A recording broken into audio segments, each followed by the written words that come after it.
Hello, and welcome to another episode of the Tejano Traveler. I'm your host, Wally, and today we're taking a look at the National Museum of the Pacific War in Fredericksburg, Texas. Fredericksburg is home to Admiral Nimitz, who led the Allied forces on the Pacific Theater, which means everything west of Hawaii, all the way up to Japan. So that includes Taiwan, Iwo Jima, all those places in the Pacific, Okinawa, you name it. If it was an island and it needed to be conquered, taken over, Admiral Nimitz was involved in it. So his museum has a lot of World War II memorabilia.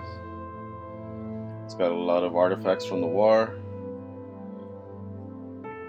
It's got some artillery and tanks, some of them with actual battle wounds. And there's plenty to see at this museum. It's huge, so take a whole full day to actually really experience the museum. It's one floor, so that is good, but it's spread out, and there's a maze pretty much of information, and it goes battle by battle. I mean, this place is highly organized. It's got a lot of information to read. It's got a lot of interesting info, a lot of little nooks and crannies that explain Sharky Mouth. I love airplanes with Sharky Mouths. It's got a lot of information about the war, about how it started, what effects it had, what led up to it. I mean, this museum is amazing. It's probably one of my favorite museums in Texas that isn't an art museum. It makes me want to go visit its counterpart in New Orleans. But I've been liking history, especially World War II history, and this museum has up-to-date maps and all these different things that you can look through. It mentions a lot about the Japanese culture and why it led to war. It doesn't shy away from anything.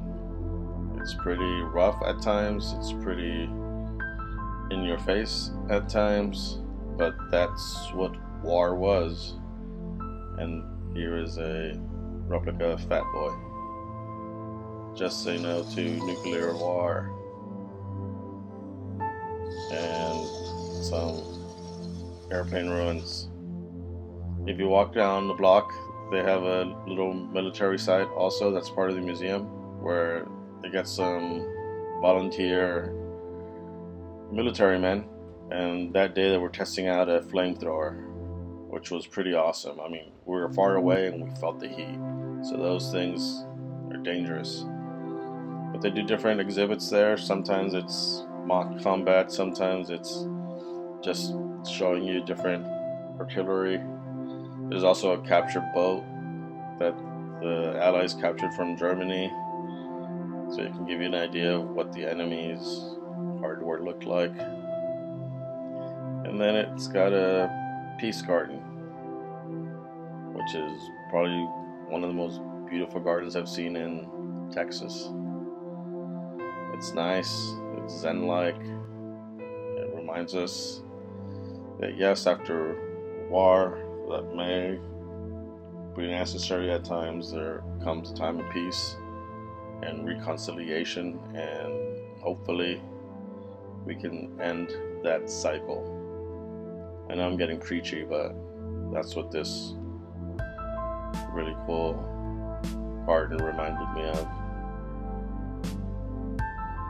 But anyways, I hope you've enjoyed this little tour through the National Museum of the Pacific War. Make sure to go check it out, and thanks for watching.